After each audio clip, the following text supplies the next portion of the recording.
What is going on, you guys? Back at it with another video and a different truck, and whole different company too. So finally, solo. It's been one hell of a day. I'm in the 389 Pete. Love this truck. This thing is beautiful. Been a stressful long day for the most part, because it's like one thing after another was not going right, and it wasn't even like with me, it was truck issue, shipper issue. So from the beginning, we got the truck. Excuse me. They replaced the steer tires on it, put some brand new steers on it, so that was fixed. Then I went to go hook up to a trailer. Fucking ABS light was on. I'm like, all right, what the hell? So go swap it out. Marker light out. I'm like, oh, come on, people. Got the third flatbed trailer, and made it all the way to USA Parkway. Got fuel. Same thing. The ABS light was on. Kept on flickering on and off. And I'm like, alright, it's something in the freaking pigtail. So called dispatch, which there's two people, like real small family company. So you got two dispatchers, you got the owner, the owner's wife, like everybody's family, like everybody's related somehow. And so called dispatch, got them, so brought it back to the yard. They looked at it, they fixed the pigtail. I knew it was a pigtail because it was shaking up and down, like vibrating as I'm going over bumps. And I was definitely right on that. So they fixed it, got that fixed, and then got to my first pickup. They're like, oh, we got these bigger bundles and we don't have the other ones, but we're hauling these. And it was like more weight, so it was like what was it, 80 instead of 75 bundles. Like, alright, whatever, let dispatch know. Got to my second stop, and that was the nightmare one. Got there, we got loaded. We were 1,300 pounds overweight gross, and we were 34, we were like 6,000 pounds over on the drives. So went to go slide the tandems, the fifth wheel. That wasn't fucking working. I did everything. I dropped the airbags, because sometimes dropping the airbags, relieving that pressure off the fifth wheel will help slide it out.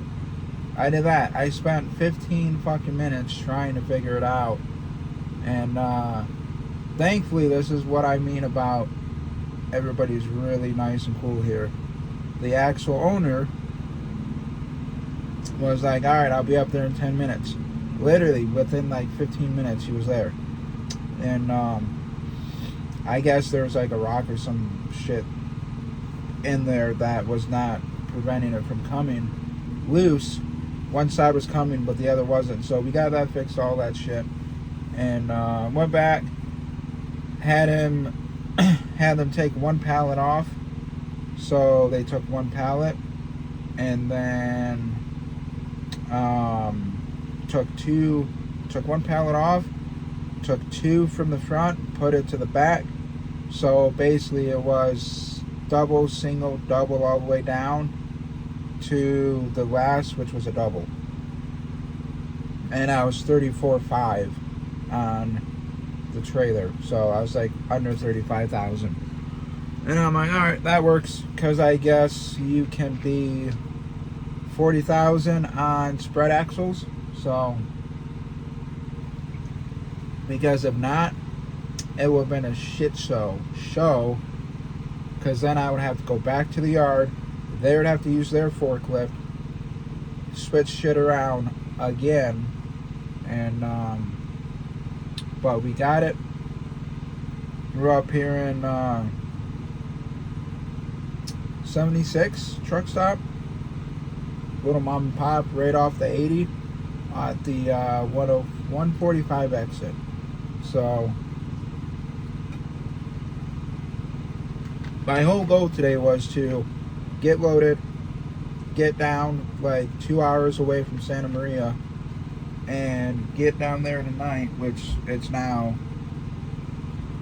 8 o'clock, 8 p.m., and get down there and then get up there. But now I'm not going to be rolling out until like 6 o'clock, give or take.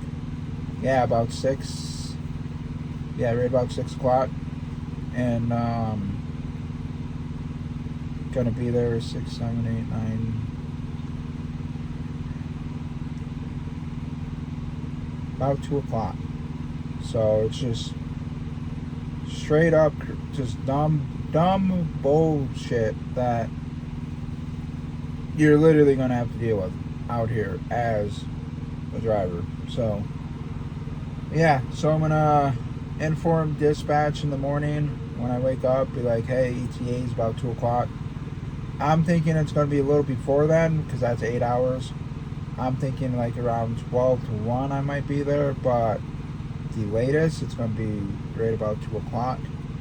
And first, in my 9 years of driving, I am actually getting unloaded, reloaded in the same place.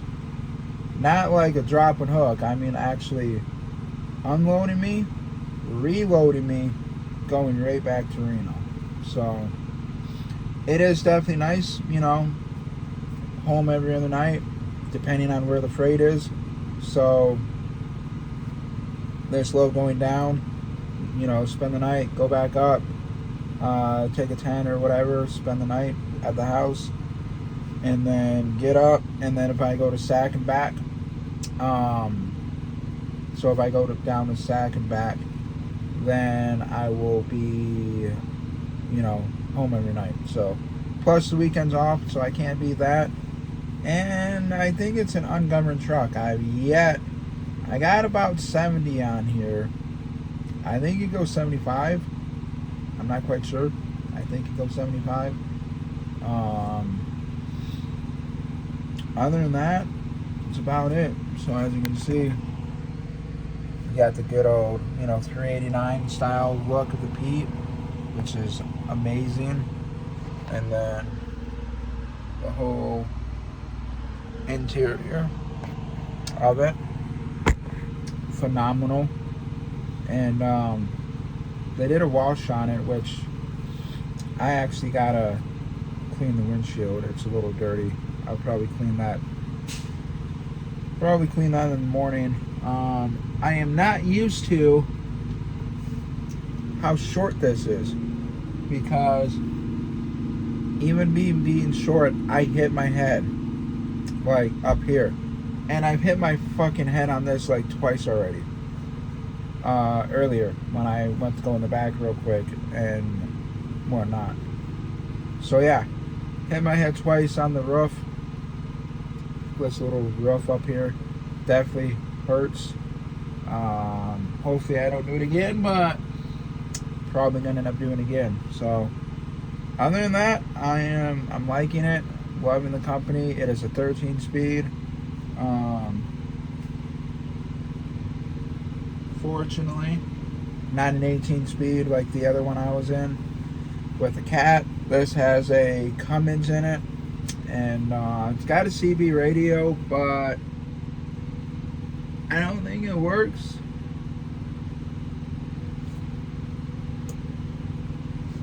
I literally... Breaker 19, can I get a radio check?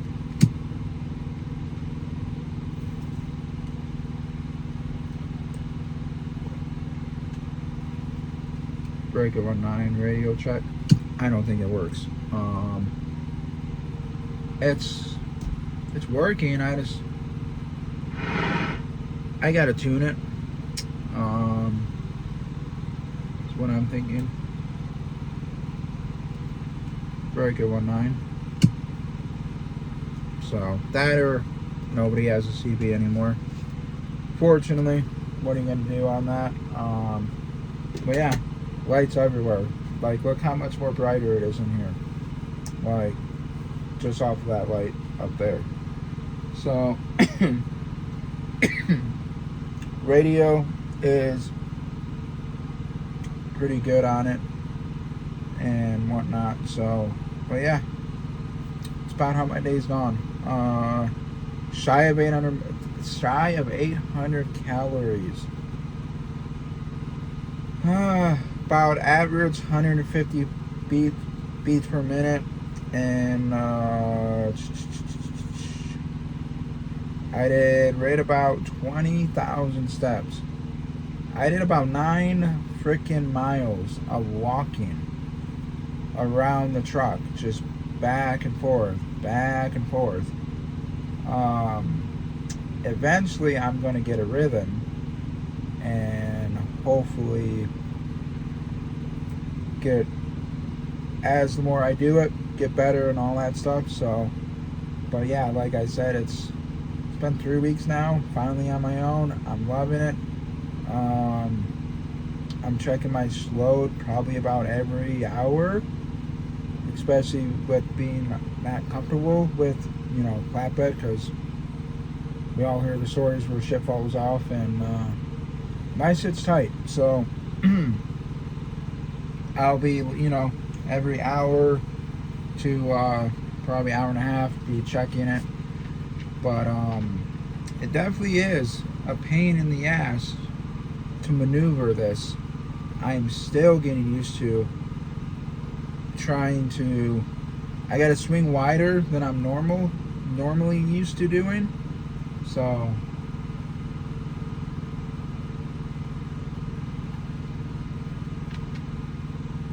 it's got a low gauge. It's what was that? That was weird. It's got a low gauge and all that, so that actually is pretty accurate. So if I'm about 90, if I'm at like 90 psi in the low gauge, I'm about 40,000. So it's kind of nice little ballpark I can go off of now. But other than that, I am gonna hit the bed. It has been a long, stressful day. I have a doctor's appointment, so I'm gonna be hauling balls to the wall to hopefully get back and make my appointment. So y'all be safe. See you on the next one.